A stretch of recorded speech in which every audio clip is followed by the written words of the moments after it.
नमस्ते। You want be rich हो। तपाईँ यदि धनी बन्न चाहनुहुन्छ भने कडा परिश्रम र धेरै कडा मेहनत बिहानदेखि बेलुकासम्म काम गरेर मात्रै हुनेवाला केही पनि छैन।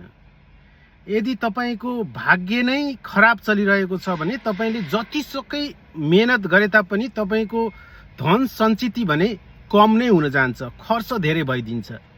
यदि तपाईँलाई जीवनमा यस्तो समस्या परेको छ भनेदेखि तपाईँले केही धार्मिक तोड्काहरू उपयोग गर्नुलाई म सुझाव गर्न चाहन्छु। यदि तपाईँ यस्ता समस्याबाट ग्रसित हुनुहुन्छ भनेदेखि तपाईँ छिट्टै धनी बन्न चाहनुहुन्छ, धेरै पैसा चाहिँ नि आम्दानीका स्रोतहरू फेला पार्न चाहनुहुन्छ भनेदेखि एउटा सरल उपाय बताउँदैछु।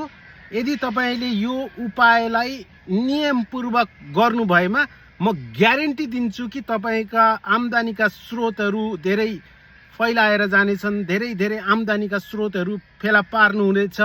तपाईँका खर्च कम र धन सञ्चित चाहिँ तपाईँको धेरै हुन जान्छ र थोरै छोटो समयमा तपाईँ धनी बन्न सक्नुहुनेछ। र सरल टुड्का छ। प्रत्येक शुक्रबार यदि तपाईँहरूले एउटा तेज पत्तामा हल्का बेसार राखेर त्यो बेसारलाई आफूले भाँडा माझ्ने सिङ्कमा धारो खोलेर बिस्तार शुक्रदेवको प्रार्थना गर्दै जय शुक्रदेव जय शुक्रदेव जय शुक्रदेव भनेर त्यो बेसारलाई बगाइदिनुहोस् र बाँकी रहेको त्यो तेज पत्तालाई पनि त्यहीँ छोडिदिनुहोस्। र तेज पत्ता त त्यहाँबाट बगेर जाँदैन र त्यो तेज पत्तालाई चाहिँ टिपेर बाहिर कुनै फुलको बोटको मुनि लगेर राखिदिनुहोस्।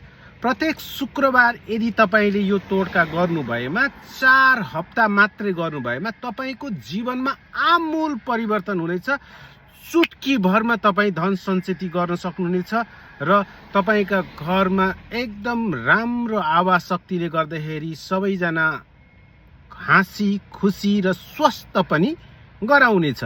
धन्यवाद।